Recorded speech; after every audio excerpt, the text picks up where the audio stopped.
Akşamınız xeyir olsun istekli tamaşaçılar. Bazar akşamı ve yeniden etiraf programı sizin qonağınızdır. Söz verdiğimiz kimi artık bir hafta ötüb geçti ve yeniden sizlerle görüşe gelmişik. Elbette ki bu akşam da sizi maraqlı söhbətlər, səmimi etiraflar gözləyir. Odur ki, bir balaca ekrana yaxın əyləşin, mən qonağımı sizə təqdim edim. Mənim bugünkü misafirim çox gözəl insan, şəxsiyyətinə, özünə hörmət etdiyim, Respublikanın xalq artisti, professor Ramiz Quliyevdir. Ramiz mənim, xoş gəlmişsiniz. Xoş gördük, çox sağ olun. Mən istərdim ki, suallara keçməzdən əvvəl sizə və tamaşaçılarımıza xatırladım ki, əziz tamaşaçılar, siz etiraf proqramına Kapsella Pərdə və Tül Mərkəzinin sponsorluğu ilə baxırsınız. Gözəlliyə, keyfiyyətə üstünlük verənlər Kapsella Pərdə və Tül Mərkəzinə müraciət edə bilərlər. Və beləliklə keçdik əsas məsələyə. Ramiz müəllim, ənənəvi bir sualla sizə müraciət etmək istəyirəm. Yəni, hamıya bu sualı verirəm, amma mən istəyərdim ki, Ramiz Quliyevin bu suala münasibəti, etirafla münasibətiniz necədir? Çox yaxşı, çox gözəl. Sizin üçün etiraf hansı anlamı daşıyır? Yəni, rahat olursan. Bir hansısa bir sözü, bir işi, bir əməli, bir vaxtsa eləyib, o yükün altında qalmısansa, o vaxt onu deyə bilməmsənsə, sonraki anda hansısa o sözün sahibinə yanlış məlumat vermişsənsə və yaxud da həyatda bir hərəkətin sənin ürəyincə olmayıbsa, onu hansısa bir yerdə etiraf eləyirsinsə, o özü mənə elə gəlir ki, insanın rahatlığıdır və bir də ki, bir gözəl bir söz var da, deyir, etiraf eləmək, hansısa sözü səmimi demək özü böyük kişilikdir. Bəli, bəli. Etiraf var, insanı ucaldır. Ramiz müəllim, həyata nəsə vermədən, ondan nəsə ummaq olarmı, mümkündürmü? Yaxşı mənada, yoxsa pis mənada? Hər bir sahədə, ümumən, mən İlham Mirzəyev həyata nəsə verməmişəmsə, ondan nəsə uma bilərəmmi? İxtiyarım çatırmı? Heç haqqı yoxdur ki, o fikirləşsin ki, mən nəsə uma bilərəm ya yox, heç haqqı yoxdur. Siz musiqiçisiz, sənətkarsınız. Həyatınızı da musiqisiz təsəvvür etmirsiniz. Bəli. Əgər elə bir şərait yarana bilər ki, məsəl üçün, musiqidən əl çəkməli olarsınız da, onda necə olar? O necə onları təsəvvür eləmək çətindir də. Ancaq musiqi əgər sənindirsə, sən onunsansa, heç vaxt nə musiqi səndən əl çəkməz, nə də sən musiqidən əl çəkə bilməz. O ilahi vergisidir. Bəli. İlhama gələn qəlbi, ruşa gələn bir qəlbi əgər Allah Taala yaradıbsa, onun o yaranmamışdan əvvəl də onun o bəxtini, talihini ora özü göndərir. Və ona da ikinci dəfə, üçüncü dəfə, 5-ci, 15-ci dəfə də gəlsə o yerə gələcəkdir. Mən belə düşünürəm. Yəni, qismətdən qaçmaq olmaz. Qaçmaq mümkün deyil. Onda madəm ki, siz ilhama gəlməkdən danışdınız, görək sizə, tamaşaçılarımız da yəqin ki, sizdən bir musiqi nömrəsi gözləyir. Yəni ki, bir balaca sizi ilhama gətirdiyi sual-cavablarla, odur ki, mən istəyərdim ki, siz tamaşaçılara bir musiqi nömrəsi ərmağan edəsiniz. Mənim gözümüzdür. Gözləriniz var olsun. Buyurun.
Çox sağ olun Ramiz müəllim.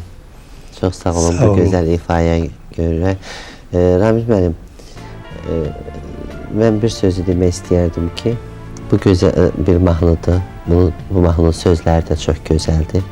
Amma necə oldu ki, mən sizdən musiqi nömrəsi istədim və siz o saatda bu mahnını ifadə etdiniz.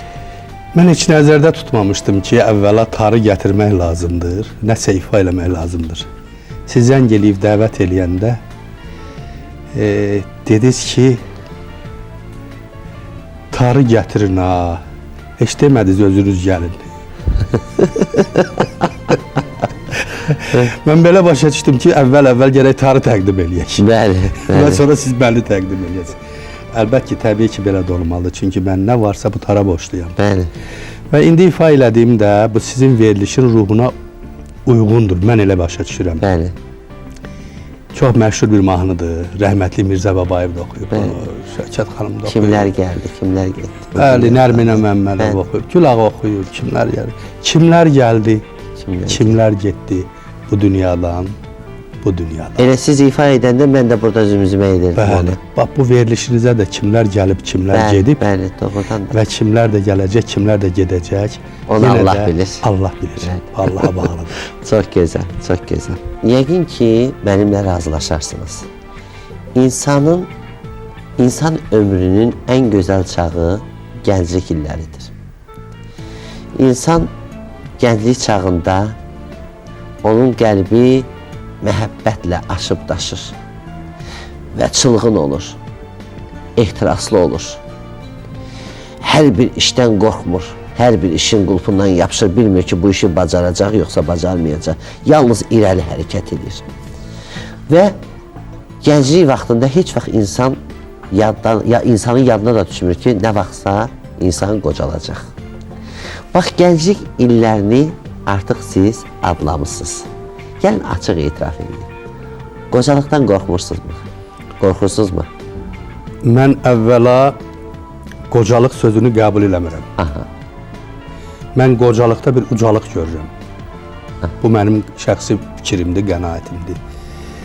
Qocalmaq ümumiyyətlə insanın yaşı olur. Amma sənətkarın sənətin yaşı olmur. Mən Hacı canım, mən uşaqlıq görməmişəm. Siz o dediyiniz gözəl, unudulmaz gənclik illərində deyərdim ki, onu da görməmişəm, sənət görüb. Mən sənətdə görmüşəm onların hamısını.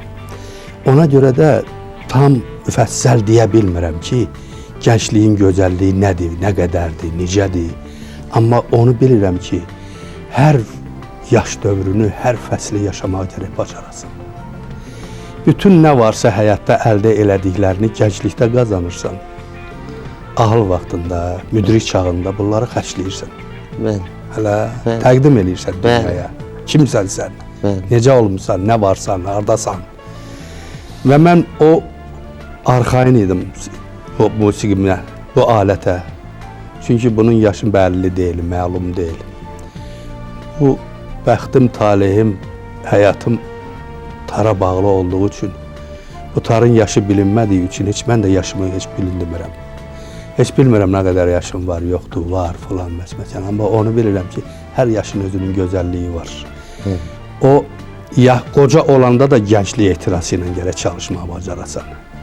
Uşaq olanda da böyüklük eləməyə gərək bacarasan. Ona görə də gözümü açandan bu tarla olmuşam. Uşaqlığım, gəncliyim, hər bir yaş dövrüm bu tarla keçib. Yəni cəmaət uşaqlıqda görsən bir fırfırı ilə oynayıb, bir maşın alıb, bir oyuncaqla olub. Mənim oyuncağım tar olub. Böyüyəndə deyiblər ki, nəyin var, nəyin yoxdur, nəyin hansı varın dövlətin sahibisən, tez tarı göstərmişəm. Yəni böyüyəndə o böyük maşında bu olub. Var dövlət də elə bu olub. Və inanıram ki, elə belə də gedəcəkdir. İnşallah. Ancaq mən qocalsam da tar qocalmaz. Qocalmaz, heç vaxt, heç vaxt. Yəni mən də bilirəm ki, siz elə qəlbən cavansız. Bunu mən sizə məcazi mənada sual verdim. Mən bilirdim ki, bu sualın cavabını siz çox gözəl canlandıracaqsınız. Ramiz bəy, gəlin bir sizin uşaqlıq aləminizə, talih yolunuza nəzər salaq. Kimdir Ramiz Quliyev? Harada doğulub, harada boya başa çatıb? Qısa, konkret tamaşaçılarımıza məlumat verək. Mən elə bilirəm ki, mənim çox sevdiyim Azərbaycan xalqı, canımdan artıq sevdiyim, varlığım olan xalqım məndən yaxşı tanıyır. Bəli. Ancaq madam deyirsiniz, balaca bir ekskurs eləyəm o uşaqlığa. Hacı, mənim körpəliyim demək olar ki, yadımdadır, gözümün qabağındadır. Biraz musiqiçilər yaddaşdan yaxşı olurlar. Bəli, bəli. 4 yaşım mənim qəşəng yadımdadır. 5 yaşım çox gözəl yadımdadır. İməkləməkdən sonra gəlir də onlar. Bəli. Yerimək vaxtları. Bəli. Yavaş-yavaş. O yerimək vaxtları addımlayır. Bəli. Mən Ağdam rayonunda, bilirsiniz də, Azərbaycan hər tərəfi gözəldir. Hansı bölgəsinə baxsan, hər tərəfdən bir gözəl dünya, bir gözəl aləm görürsən. Ancaq bu Qarabağ haqqına olaraq Azərbaycan Musiqi Konservatoriyası adlandırılır. Və o həyatı, o musiqini mən də gözümü açanda duydum, hiss elədim. Gördüm ki, qonumda, qonşuda, hamıda səs gəlir, bir dənə bizdə yoxdur. Niyə yoxdur? Ne üçün olmasın? Bəli, böyük qardaşım var, böyük bacılarım var. Ondan məndən sonra da indi yavaş-yavaş balacalar gəliblər. Bir adam demir ki, bir şey çal, bir şey oxu, belə falan beşməkan. Məni çox narahat elə, amma birdən gözüm sataşdı, divarda bir alət vardı, açılmışdı. Biz atamıza ağa deyirik. Ağamız da həm ətraf rayonlarda, həm Qarabağda, o rayonda, Ağdamda çox hörmət sahibi idi. Böyük bir hörmətli Seyid nəslindən idi. Və buna həm ata kimi hörmət eləyirdik, həm elin ağsaqqalı kimi hörmət eləyirdik. Balaca uşağım tutdum əlimdən, gətirdim onu tarın qarşısına. Dedim, ağa, bu nədir belə? Gördüm, ağam, yəni atam kövrəldi, biraz cavab vermədi, heç nə demədi. Gəldim anamın üstünə. Dedim, ana, mən ağamdan soruşdum ki, o nədir demədi. Anam mənə tarixi danışdı. Dedi ki, bala, o sənin Həbib əminliğindir. Bəs dedim, niyə orada sallanıb, orada asılıb? Dedi ki, Həbib əmin o 1941-45 müharibəsində ki, getdi, müharibədə oldu, yaralandı. Biləyindən yaralandı, biləyi salla qalmışdı, bax belə də. Kürəyində, qəlpələr, biləyində, hər yanında, çox yerində, 9 yerdən yaralanmışdı. Və əmim də o vaxt, mən yavaş-yavaş bildim ki, əsas profesional bir hərbiçi idi. O vaxt Kəlbəcər rayonunda hərbi komissar işləyirdi. Ondan da əvvəl mən eşitdiyimə görə tarixi bildi, öyrəndim, maraqlandım. Ağdamda, Bərdədə, Tərtərdə, rayonlarda hər bir komissar olub. Çox gülərüz, şən, belə demək olar ki, musiqini sevən bir insan olub. Və o, atam gəldim yanına, dedim, ağa, bəs əmi nə vaxt gələcək? Dedi, gələcək bir yaxınlarda. Biz də ki, həmişə gələndə mən görürdüm, əmim əlim belə saxlayır. Və sağ əlini uzadanda çox çətinliklə uzadır. Bax, o mənə tarın, o mənə qabağımda sual işarəsi olmağı, bu sualın da cavabını verdi mənə ki, niyə belə olub. Atam mənə danışdı və biraz uşaq olmama baxmaraq kövrəldim mən də. Mən qapının o, bizdə rayonda biz darvaza deyirdik. Kətdə doqqaz deyirlər. Çırıltısını gözləyirdim ki, eşidən mənə. O səs gələndə cumdum əmimi. Əmi aldı məni qucağına, gətirdim düz elə içəri girən kimi tarın qarşısına və tarın qarşısında baxdı. Dedim, əmi, niyə üçün o bəs çalmır? Niyə onu çalmırsan? Uşağım da, bayaqdan mənə deyiblər ki, belədir, çala bilməz qolu. Amma elə bilirəm ki, yenə istəsə çala bilər. Əmidir, əmi nə istəsən elə bilər, ata nə istəsən elə bilər. Əmim dedi ki, dedi, Ramiz, bala, tar susmuşdu. Ancaq tar bugün sənindir və tar çalacaq. O sənə, sən də ona möhkəm bağlanacaqsan və tar yenidən oxuyacaq, çalacaq belə. Gətirdi aşağı, mənim təsəvvürün, sevincimin həddi hüdudu yoxdur. İki adam, əmi, qardaş oğlu bir tarı köhləməyə başladı. İlk dəfə 5 yaşında mənim əlim tarın siminə dəydi. Və əmimin sol əli işləmir, sağ əli ilə tarın aşığını tutub dartırdı. Mənə deyirdi, vur simi. Bax, bu barmağımla o simi vururdum. O köhlənən tar bugünə qədər köhdən düşməyib, çalır. Əmimin də, atam Əyyub kişinin də, Əyyub ağanın da və bütün orada ətrafda olan o günlər, o illərdə, o vaxtlarda mənə çox sağlam münasibət göstərən, müəllim kimi, böyük kimi, ağsaqqal kimi ruh verən, tövsiyə verən bütün insanların ruhu şad olsun. O tar çalanda ilk dəfə o səsi mən musiqi ehsanı kimi onların ruhuna səsləyirəm.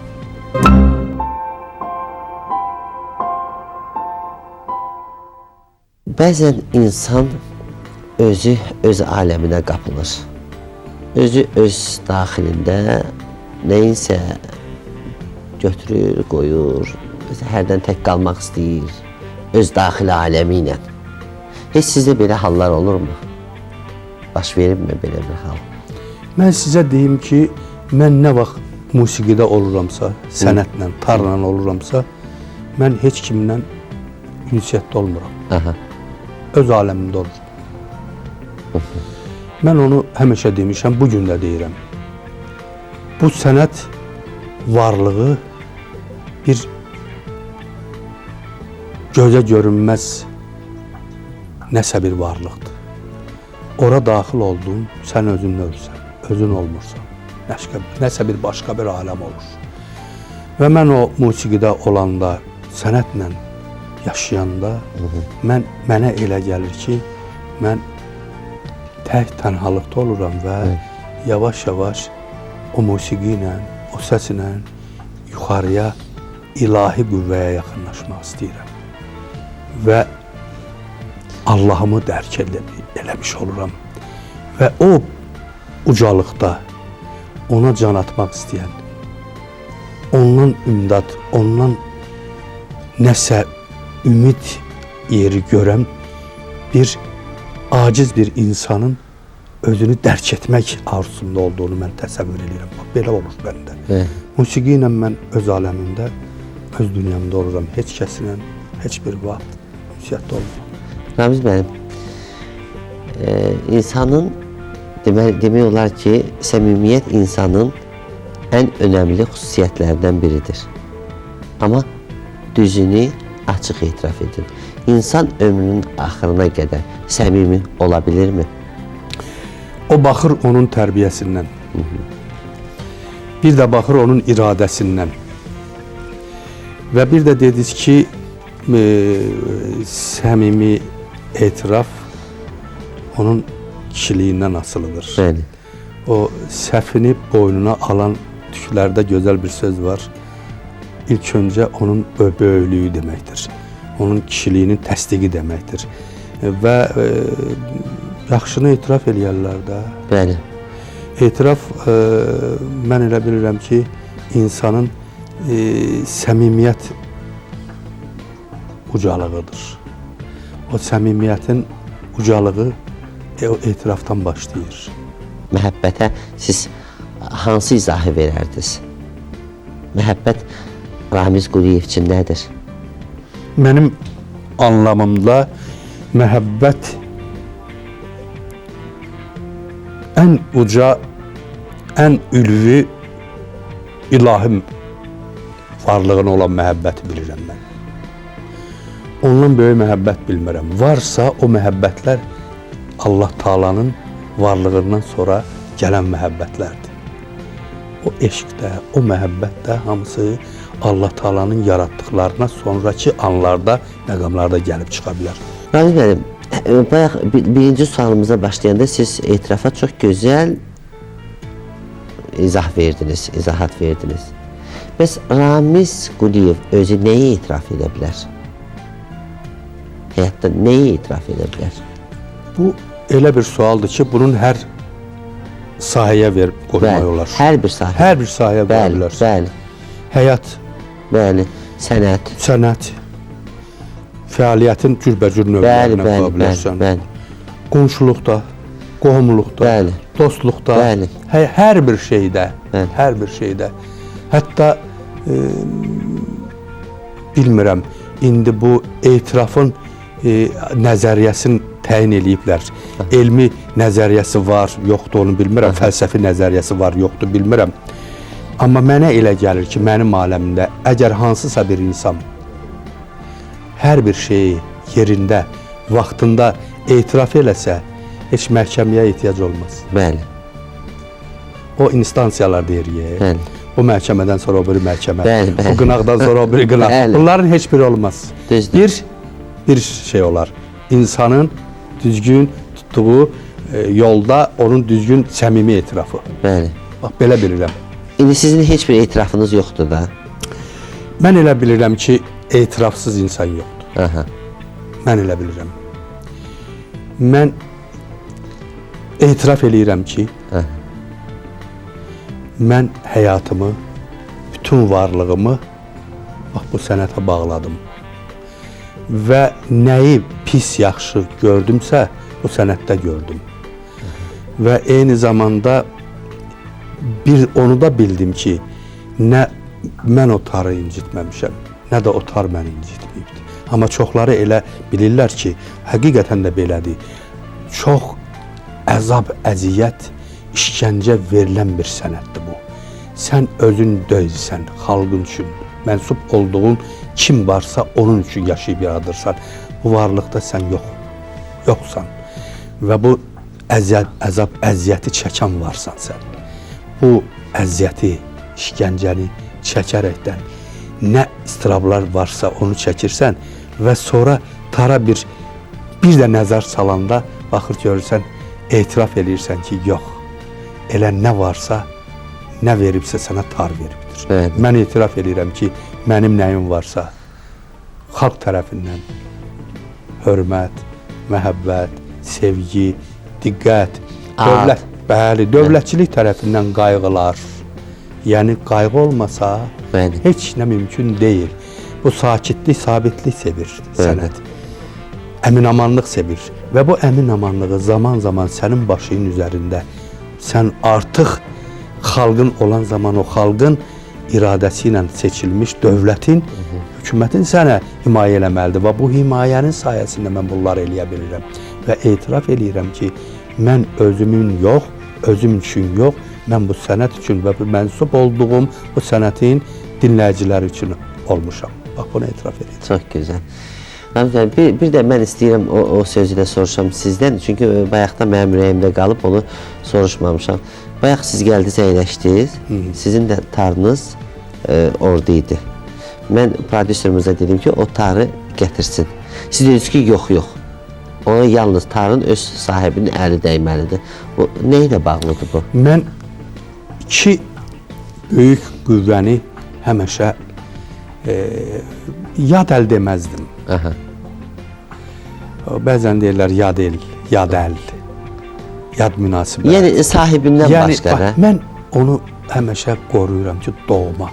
O bəzən görürsən ki, elə olur ki, açıq olur. Deyirəm gedin o tarı futlərdən, qutusundan çıxardın, yerinə qədirlər aça bilmirlər. Aha. Mən əlim belə eləyəm kimi açılır. Lalın dilin anası bilən bilir. kimi, tarın da dilin onun sahibi bilə bilər.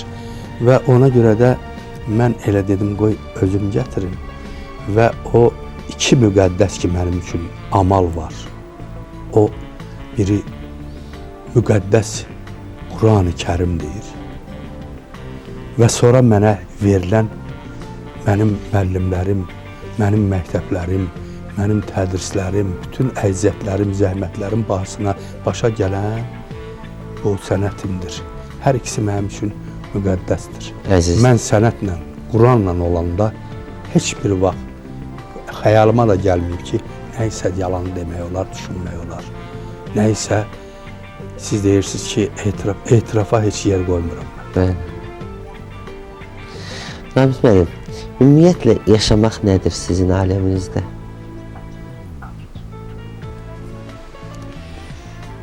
Yaşamaq cürbəcür olur da. Əgər ən böyük qüvvə Allahdan insana verilən yaratmaqdır. Əgər yarada bilirsənsə, deməli sən yaşayırsan. Sən yox, əgər yaratmırsansa, sən deməli həyata yamaqsan. Yamaq da ki, heç Bir başqa şeydir. başqa şeydir. Ramiz müəllim, ümumiyyətlə alın yazısına inanırsınızmı? Bəli. Alın varsa, onun yazısı da var da. Bəli. Bəxt nədir? Talih nədir? Bunlar hamısı yazıdırlar. Və sən ha cəhd elə, can at ki, mən bunu eləyəcəm. Sən əgər sözünün əvvəlində inşallah sözü deyirsənsə, onu Allah bilir, sən eləyəcəksən ya yox. Sən Allahın ətəyindən yapır. Onunla bilərsən ki, sən onu eləyə biləcəksən. Və bir dənə misal çəkim sizə. Buyurun. Mən cavanlıqda Saatlıda mənim dostlarım vardı. Elə indi də dostlarım var. Azərbaycanın hər bölgəsində gözəl dostlarım var. Bu mənim heç nələ əvəz olmayan varım, dövlətim, sərvətimdir. Təzə konservatoriya girmişəm. Cavan bir dostumun xeyir işinə, toyuna getmişəm. Qonaq çağırıblar məni. Getdim. Toyun şirin yerində belə bir hadisənin şahidi oldum. 1941-ci ildən 1945-ci iləcən bu kişinin oğlu müharibədə olub. Berlində Reichstaga o vaxt ki Sovetin bayrağını taxanlardan biri olub. Azərbaycanın qəhrəman, silah sinəsində yaralar, qəlblər olan bir adam odun alovun içindən salamat çıxmışdı. Gəldi o kəndə, o toya girəndə bir balaca bir quyu qazıblar ki, o suyu zadı, bəzi artıq olan şeyləri o quyunu biraz dərin qazıblar. Ambardır da. Belə də o adam odun alovunun içinə çalama çıxmışdı. Gəldi öz doğma kəndlərində həmin o quyuya düşdü, öldü. Bax bu alın yazısıdır. Bəli. Talih budur. Talih budur. Bundan qaçmaq mümkün deyil. Bəli. Ümumiyyətlə Ramiz müəllim, bax bu günə qədər ki həyatınızdan razısınızmı? Mən əgər Allahıma baxıb şükür edirəmsə, şükranlıq içində yaşayıramsa, əlbəttə ki, mən başımın üstündə Allahla, Allah mənim başımın üstündədir. Və həyatda iki böyük sərvət var ki, onu mənə əsl nəcabətdən qismət olub. Onun yerini harda getsəm, nəyə desələr pulla ala bilmərəm onu. O pul, o qüvvə hələ yoxdur mənim aləmimdə. O biri tərbiyədir, o birisi də tərcümə haldır. Bunların ikisini də mənə Allah Teala qismət edibdir. Və bunu əgər mən həmişə özüm üçün bir öyünc yeri bilirəmsə, əlbəttə ki, mən razıyam. Ramiz müəllim, yenə də sözü verək də musiqiyə. Musiqiyə. Bəli. Olsun. Siz mənə nə arzuluyursunuzsa, verilişin o əsas məzmunu, onun əsas o gözəlliklərində gördüyünüz nə qəşəng arzular varsa, mənə nə arzuluyursa, mən onları sizə musiqidə arzulayıram. Çox sağ olun. Musiqi qədər ömür olsun sizə. Çox sağ olun. Məmnuniyyətlə. Buyurun.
Ramiz müəllim, çox sağ olun. Çox Sağ olun, bu var olun. gözəl ifaya görə. Çünki doğrudan da biz burada qısa eləyirik Bunlar ki. bilirsiniz ifa deyil. Bəli.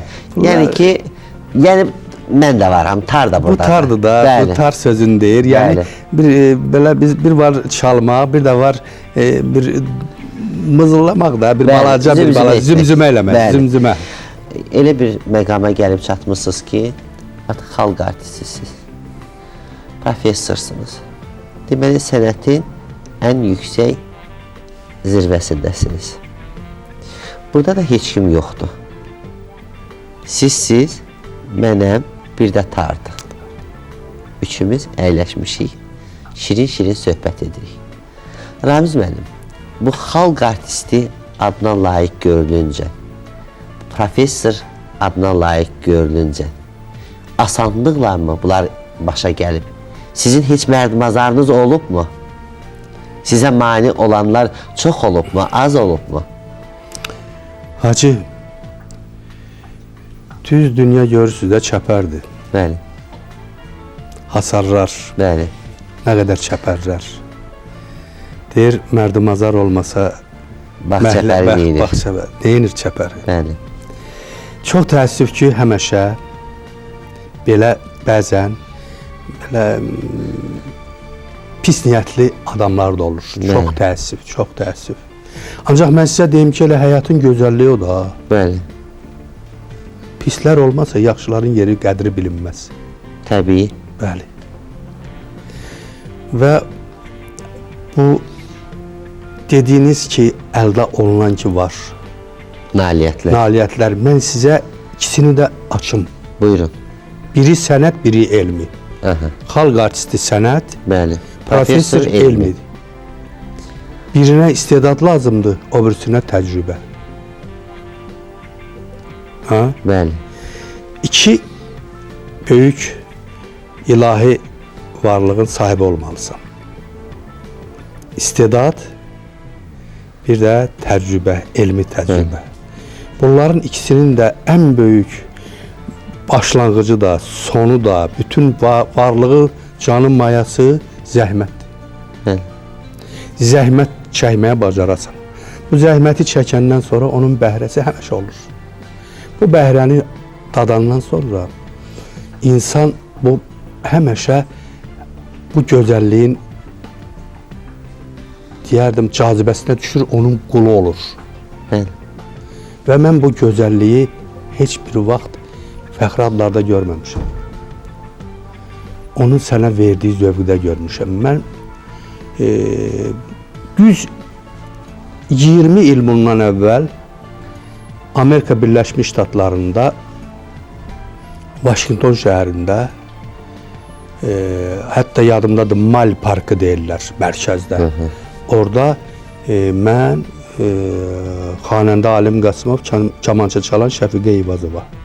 Üçümüz də Səmərqənddə 1987-ci ildə keçirilən musiqişünasların 3-cü beynəlxalq simpoziumundan seçildik, dəvət olunduq Amerika. Amerikada isə belə bir gözəl bir hadisə baş verdi. Deməli, festivalın açılışıdır. Elan eləyirlər, bir ölkələr çıxır, nə oxuyacaq, nə ifa eləyəcəklər, onları göstərirlər. Dünyanın 147 ölkəsindən musiqiçilər dəvət olunub.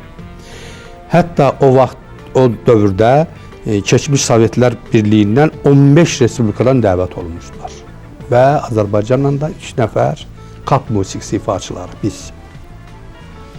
Getdik, açılışdı.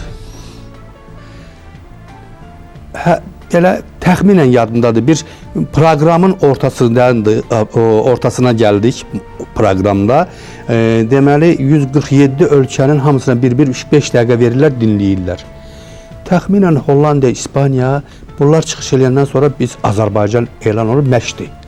Hamı təşkilat komitəsinin rəhbərliyi baxır, tamaşaçılar boşlamayıblar, bir də ifaçılardır, bir-birlərinə baxırlar.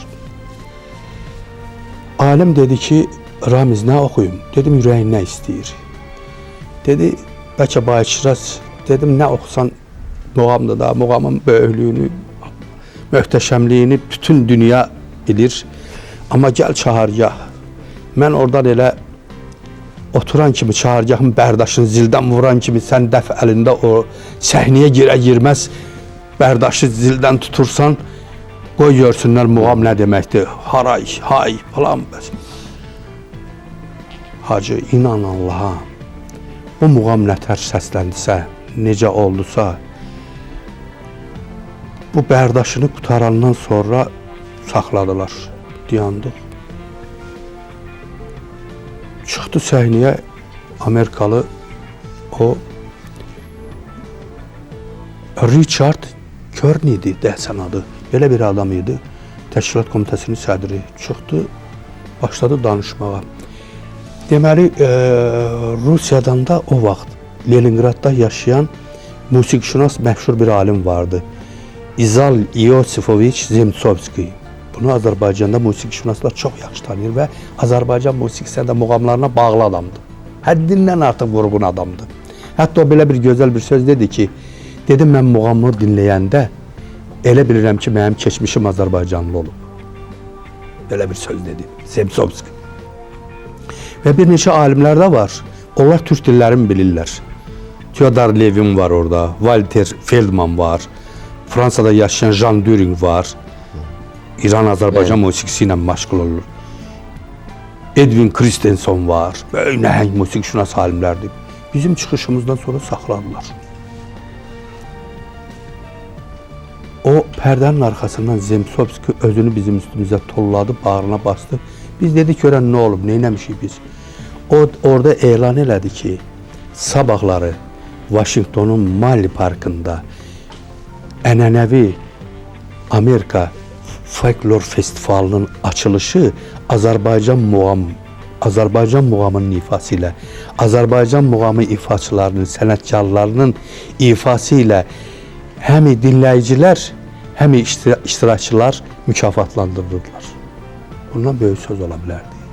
Və biz gəldik. Həmin bax 20 il bundan əvvəl mən xalq artisti adına layiq görüldüm. Alim Qasımov, Şəfiq Eyvazova da əməkdar artisti. Görün nə qədər yollar gəlib keçmişik. Professor isə mən o dərslikləri ki yazan illər, indi də o işlə məşğulam Musiqi Akademiyasında. O vaxt mənim 7 dərsliyim çıxmışdı, 7 kitab. Yüzlərlə əsərlərin tarda, kamançada, kanonda və digər xalq alətlərində necə ifa olunması. Həm redaktə eləmək, həm işləyib onu köçürmək, ifa eləmək. Praktik olaraq və nəzəri olaraq. Bunları eləmək, metodik tövsiyələr yazmaq, elmi məqalələr eləmək, tələbələr yetişdirmək və bütün bunların fövqündə bir şey dayanırdı. Sənətə məhəbbət və bir də eşqə olan bağlılıq, eşqlə sənət olan bağlılıq, bir də zəhmətə bağlılıq. Və bu zəhmət, məhəbbət, eşq dediyiniz o insana həmişə o şöhrəti gətirir. O vaxt şöhrət gözəl olur ki, o zəhmətlə qazanılsın. Kimsəninsə vasitəsilə yox. Mən onu cəsarətlə deyə bilərəm ki, keçmişimdə, bugünümdə və mən şübhə eləmirəm ki, gələcəyimdə özümün zəhmətimlə, özümün adımla və özümün sənətə, elmə bağlılığımla gələcək aid olacaqdır. Çünki mənim heç bir vaxt indiyə qədər elə bir adam olmayıb ki, desin sən hansısa barmağını ver, mən ondan tutum səni çək. Hələ əl demirəm, barmaq deyirəm. Çünki mən o belə köməyi qəbul eləməmişəm. Bir kömək umduğum yer olub, o da Ulu Tanrıdır, Allah Teala'dır. Yəni, Ulu Tanrı özü də bütün köməksizlərin köməyidir. Bütün darda qalanlara dardan çıxardandır və hamıya həmdəm də, sirdaş da Ulu Tanrıdırsa, o insana zaval yoxdur. Sağ olasın. Ramiz müəllim, bəs bu sizin ənənəni davam etdirən nəsildə, ailədə varmı kimsə?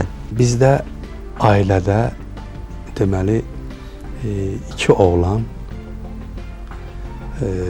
və o uşaqların anası, Allah bir də mən. Hamısı. Dördümüz də elmlə, sənətlə məşğul olduq.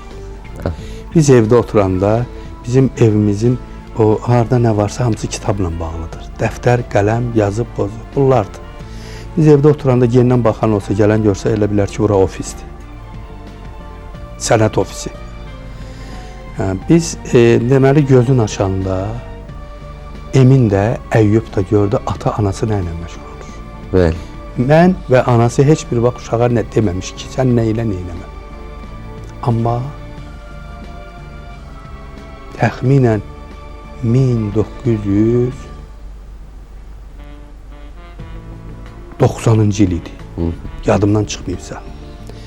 Bax, bu ərəfədə mən işdən gələndə gördüm ki, Tara həmişə nahardan sonra, bir də nahardan əvvəl, o əlimi yuyandan sonra elə bil ki, tarla da o lap belə pakiləyirdim. Və yemək yeyəndən sonra elə bil ki, o tarı əlimə alıb, o bir, necə ki, Bismillah deyən kimi, İlahi Pərvərdigara, sənə çox şükür. Yenə də bunu mən elə bil ki, əlimə tarla deyirdim. Tarı əlimə alıb, bununla deyirdim. Tarı sütlərdən, qutusundan çıxardığını gördüm, tarı düz qoymayıblar. Şübhələndim. Hər iki oğlumun anasına dedim ki, bu tarla kim məşğul olub, neynəmişsən? Mən şübhələndim ki, o evi o toz soğan var. Aha. Onunla təmizləyəndə ruslar ona plesos deyirlər. Bəli. Bizimkilər deməli o toz soğanı belə ola bilər də. Dedim amanın bir günüdür. Toz soğanı salarsan ora, o gözəl musiqili zadı hamısı udar aparar. Qalaram illərlə musiqisiz qalaram. Güldü dedi yox hayır Ramiz bizim nəyimizə lazım. Tarı sən açırsan sən də bağlayırsan. Tar sənindir. 5 gün 3 gün keçəndən sonra bir də gördüm bunu. Uşaqların anasına dedim ki, yox, mən burada şübhələnirəm. Bunu açan var, bunu çalan var, neysə bundan şübhələnirəm. Dedi, ay Ramiz, vallah bizim aramızda onu çala bilən də yoxdur, onu heç açan da yoxdur. Amma bir, iki dəfə, üç dəfə görmüşəm, əyyib götürür, deyir, bəs deyirsən açan yox. Deyir, yoxu çalmıraq, o sadəcə olaraq açır, gətirir, qoyur masanın üstünə. Deməli, boyu da çatmır. Deməli, oturanda çatmır. O məcbur olur ki, yuxarı da oturacağın üstündə çıxanda da tar yuxarı olur. Deməli, stulu qoyur bu tərəfə, ayaq üstə durur, belə çıxardı güclə əlir ki, ya çalmaq. Neçə yaşı var? Onda vardı 5, yenə mənim yaşım, bu tara olan baxışım var, yaxınlığım oradan elə bil ki, təkrar olunur. 5 yaşı. Üst-üstə düşür. Tali, üst-üstə, bəli, bu da talidir. Bəli, tali yazısı. 5 yaş, 5'e 5. O 5, bu 5. Deməli 5'dən başlamışıq. Vurur, deyir Ramiz, çalır, eləyir, qəşə, bilir vaxtı özdə. Dedim, saatı bilir, dedi, yox. Vaxtı bilir, saatı zad da bilmir. Təxminən əqrəbin yerini orada hazırlayıbdı, qoyub. Dedim, nə qoyub gəldim, baxdım, gördüm ki, saatın o hansı rəqəmlər yaxınlanan yerinə qələminə xət çəkib ki, orada atam gələn vaxtıdır. O vaxta qədər çalır, sonra aparır, qoyur qutusuna. Anasına dedim, qutardıq. Deməli, bu var. Tarın sonraki yəsi gəlibdir. Bəli. Çox gözəl. Belə. Çox gözəl. Mən doğrudan da hər bir atanın arzusudur ki, onun ənənəsini evladı davam etdirsin. İndi bilirsiniz necədir, madam ki, Əyyubdan söhbət saldınız. Mən Əyyubun əldə elədiyi indiki sənət uğurları mənim yaşımda və onun yaşında fərqi çoxdur. Canım, mən Əyyub elədiyi, mən də həmişə uğurlara yüksək qiymət vermişəm. Nəysə can atıb cəhd eləməmişəm. Amma elə siz deyən kimi ki, o alın yazımın arxasınca qaçmışam. O talih məni həmişə o aparıb, o rast eləyibdir məni, o rah gətirib. Bəli. Və orada mən əldə elədiyim uğurlar Əyyubun elədiyi uğurlardan qat-qat aşağıdır. Əyyub indi 22 yaşında Polşada keçirilən dirijorların, profesional dirijorların 150 dirijorun arasında keçirilən böyük beynəlxalq müsabiqənin qalibi oldu. Maşallah. Birinci mükafat, Grand Prix mükafatı. Maşallah. Azərbaycan dirijorluq sənəti ifaçılığı tarixində ilk dəfə olaraq və ilk dəfə də olaraq o mənlə Filarmoniyada diyaloq, tarın iki dueti, diyalogu şəklində o vaxt yarandı o duet. Filarmoniyada 1994-cü ildə solo konsertimdə çıxış eləyəndə mən artıq bildim ki, artıq Əyyubla ehtiyatlı olmalıyam. Siz bir yerdə çıxış eləmişsiniz. Bəli, çox bir yerdə çıxışlar və bu günlərdə də Filarmoniyada 60 illə əlaqədar yaradıcılıq gecəsi keçiriləndə mən hətta ona dedim ki, Əyyub, yadından çıxarma ki, mənim 60 yaşım var ha. Elə olsun ki, sən mənə kömək eləyəsən. Mən sənin atanam ha. İmlad istəyirdim. O mənə anası bir söz dedi. Dedi, Ramiz, onda birinci sinifə gedəndə dedim, Əyyub, sən tarçalan olmaq istəyirsən. Dedi, ana, bilirsən, hələ ilk istəyirəm ki, mən atama kömək eləyəm. Dedi, nədə kömək eləyəm? Sən həmişə demirdin ki, atanın işi ağırdır, həmi bunları hazırlayır, həmi notu köçürür, həmi konsertlər təşkil eləyir, örgədir. Bu işlər ağır demədin. İndi yarısını mən eləyəcəm, yarısını atam eləyəcək. Bax, belə o vaxt o düşüncə ilə sənətə gələn uşaq, indi artıq mən elə bilirəm, bir valideyn kimi demirəm. Mən bir müəllim, kenindən müşahidə eləyən kimi deyirəm ki, Əyyub Azərbaycan musiqisinin xaricdə də, daxildə də Təmsil edilir. təmsili layiqincə olacaq İnşallah. və bu bütün uğurları, bütün nailiyyətləri həmişə Əyyubun öz fəaliyyəti sayəsində olacaq. Heç bir vaxtda o öz kökündən uzaq düşə bilməz. Milli varlığı onun milli musiqi aləti tardır bəli, və bəli. onun bir yarısı tar olduğu kimi o biri yarısı da klassik dünya musiqisidir, Avropa səhnəsidir. Hər iki gözəl bir aləmi bir-birində birləşdirib, sintez edib dünyaya göstərəcəyik ki, inşallah Əyyubun şəxsindəki Azərbaycan musiqisi nəyə layiq? İnşallah. Biz də bu işlərdə sizə uğurlar arzulayırıq. Arzu edirəm ki, siz Ramiz müəllim evlatlarınızdan yarıyasız. Bax, bugün fəxrlə Əyyubun işlərindən danışırsınız. Hər bir atıya mən onu arzu edirəm ki, bütün atalar qoy evladlarına baxsınlar, sevinsinlər. Elə siz də onların içərisində. Mən sizə sənət uğurları arzulayıram. Arzu edirəm ki, bundan da belə siz həmişə öz işinizlə, yaradıcılığınızla, elminizlə